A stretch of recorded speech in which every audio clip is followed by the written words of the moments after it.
Halo, shalom saudara. Ada satu kebiasaan yang kalau dilakukan terus-menerus, kelihatannya tidak berbahaya, tapi ini sebenarnya merusak jiwa kita. Misalnya, ada tugas, lalu deadline 1 minggu, aduh santai, masih 7 hari, santai-santai. Lalu 6 hari berlalu, kurang 1 hari H-1, jawabnya apa?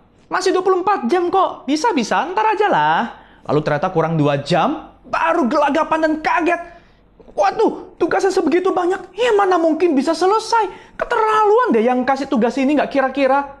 Aduh, saudara, waktu kita berbicara tentang orang malas, seringkali mungkin yang terbesit di pikiran kita adalah seseorang yang tidak memulai untuk mengerjakan apapun.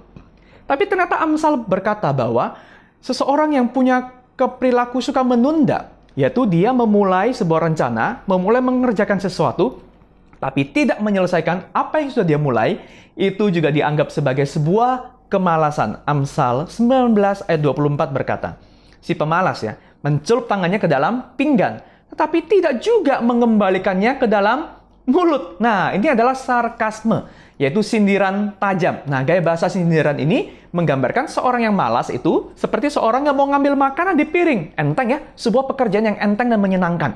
Sudah dapat makanannya di tangan, tapi dia bahkan terlalu malas untuk memindahkan makanan itu ke dalam mulutnya. Wah, ini ekstrim contohnya ya. Tapi maksud dari Amsal ini mau berkata, ya seperti inilah orang yang malas. Dia menunda-nunda dan tidak pernah menyelesaikan apa yang bahkan ringan sekalipun. Saudara, apa sih yang membuat kita bisa bergumul dengan perilaku suka menunda ini? Bisa terjadi satu di antara dua. Yang pertama mungkin kita salah kalkulasi, kita salah perhitungan tentang harga yang harus kita bayar dari sebuah komitmen yang sudah terlanjur kita iyain. Ternyata waktu kita kerjain, kita jalani, wah kita merasa kita keteteran dan tidak sanggup. Tapi bisa jadi yang seringkali justru yang kedua, saudara. Kita kehilangan minat karena memang dari awal kita ini kurang gairah dan motivasi dari dalam. Sehingga karena tidak ada dorongan dari dalam, ya berarti dorongannya tekanan dari luar.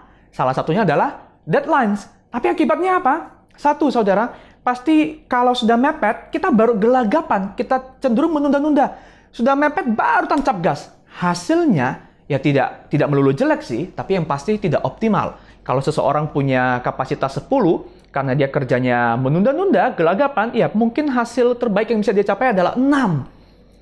Jangan harap ada hasil yang ekstra, ada extra miles, ada inisiatif lebih, ada hal yang lebih yang dilakukan. Tidak mungkin ada. Bisa mencapai level minimum aja itu sudah bagus ya. Dan akibat yang kedua adalah, orang seperti ini tidak mungkin bisa menikmati sukacita dalam proses mengerjakannya. Padahal ingat, sukacita dan passion itu adalah salah satu faktor yang sangat menentukan bagaimana kita bisa memproduksi sesuatu dengan amat baik. Saudara, Amsal 12 ayat 27 berkata, orang malas tidak akan menangkap buruannya, tetapi orang rajin akan memperoleh harta yang berharga. Orang malas memulai berburu, tapi dia tidak pernah mendapatkan hasil buruannya.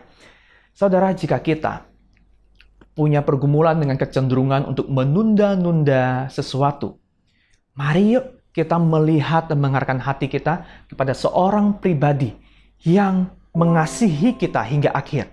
Ia tidak pernah menunda, ia tidak pernah menyerah sebelum ia bisa mengucap kalimat, sudah selesai. Dan dia adalah Yesus Kristus. Ia menunjukkan betapa dia mengasihi kita dan ia buktikan dengan tindakannya. Saudara, apakah hari ini ada proyek, ada pekerjaan, ada pelayanan, ada panggilan yang kita rasa berat, yang cenderung kita hindari, kita tunda, sehingga belum selesai juga pada hari ini? Saudara, mari kita membakar hati kita dengan melihat kepada orang-orang yang mungkin bisa mendapatkan berkat dari apa yang mestinya kita selesaikan ini. Dan yang kedua, mari kita juga minta hikmat dari Tuhan, supaya kita diarahkan untuk mengerjakan dan melihat satu demi satu bagian yang dia titipkan ini. Memang kalau segala sesuatu ditumpuk jadi besar ya, itu terasa mengintimidasi. Tapi kalau kecil-kecil, satu demi satu, kita merasa kita cukup kuat oleh anugerah Tuhan untuk mengerjakan ini semua. Mari saudara, jalani, kerjakan, dan selesaikan apa yang Tuhan titipkan kepada kita hari ini. Dan mari kita berdoa saudara, Tuhan jadikan kami seperti-Mu, Yesus, yaitu seorang pribadi yang melakukan apa yang Dia janjikan dan menyelesaikan apa yang Ia sudah mulai. Amin.